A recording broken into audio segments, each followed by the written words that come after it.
Assalamualaikum warahmatullahi wabarakatuh. Jumpa lagi dengan Dunia Hobi. Sehat selalu untuk Anda semuanya. Baik rekan-rekan semuanya, hari ini untuk melon kita sudah berusia 40 hari ya. Ini seperti ini keadaannya. 40 hari ya. Sebenarnya kemarin mulai layu ini umur di 35 ya setelah polinasi ya. Baik rekan-rekan, di Lampung Timur ini kemaraunya cukup lumayan parah. Ini kalau dari penyakit sama sekali sudah tidak ada, sudah teratasi semuanya. Baik dari jamurnya aman. Nyatanya daun sampai umur sekian kalau yang masih punya kekebalan alami itu masih bagus ya. Ini yang punya kekebalan alami terhadap cuaca, ini nanti kita mau jadikan benih ya.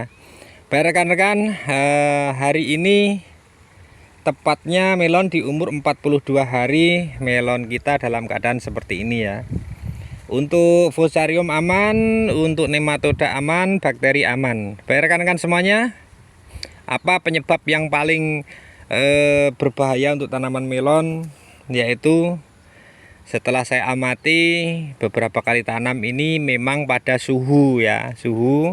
Kalau suhu atas dari sinar matahari ataupun suhu luar itu relatif bisa diatasi ya. Cuman kalau dari suhu yang keluar dari tanah ataupun uap ya, uap tanah ini sangat berbahaya. Baik rekan-rekan, pada hari ini seharusnya sudah seperti ini ya. Kalau yang masih bertahan ya, ini nanti kita jadikan benih ya. Ini punya daya tahan yang luar biasa. Daun masih bagus. Untuk jamur aman, semuanya aman. Jadi untuk penyebab pada kering batang pada siklus ini adalah uap dari tanah ya. Jadi ketika kita berikan air, itu sisa-sisa pupuk dan residu yang lain itu menguap sehingga mengakibatkan layu pada daun melon kita.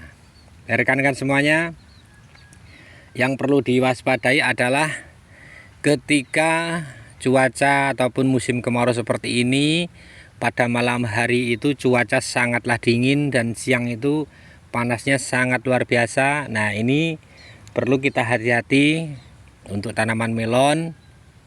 Biasanya akan mengalami fase seperti ini ya.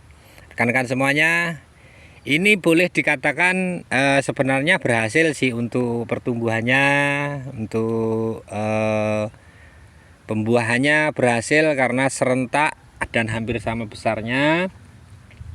Namun satu hal yang tidak bisa kita lawan adalah cuaca ya. Seperti apapun cuaca kalau ekstrim itu tidak bisa diatasi. Demikian rekan-rekan, untuk di Lampung Timur ini keadaannya seperti ini. Ini kita perlakuan dengan penyiraman sedikit dia layu, disiram banyak dia layu, apalagi tanpa disiram rekan-rekan semuanya. Baik, untuk keputusan pada siklus kali ini bisa dikatakan tanaman kita ini gagal ya untuk siklus keempat di fase habis polinasi, dan ini adalah lahan janda yang keempat. Jadi saya garis bawahi, untuk yang kita dapat pada siklus ini adalah ketika musim kemarau panjang dan tidak ada angin, ini penyebab utama pada melon yang layu ini adalah uap tanah ya. Jadi uap ketika kita genangi air ataupun kita berikan pengocoran, si uap dari tanah ini akan naik ya. Nah, ini tidak bisa kita tanggulangi. Kalau yang dulu-dulu itu musim kemarau itu anginnya masih kenceng ya, jadi masih bisa membuang uap amonia dari sisa pemupukan. Nah, seperti ini rekan-rekan semuanya, jangan kecewa, terus semangat dalam dunia pertanian.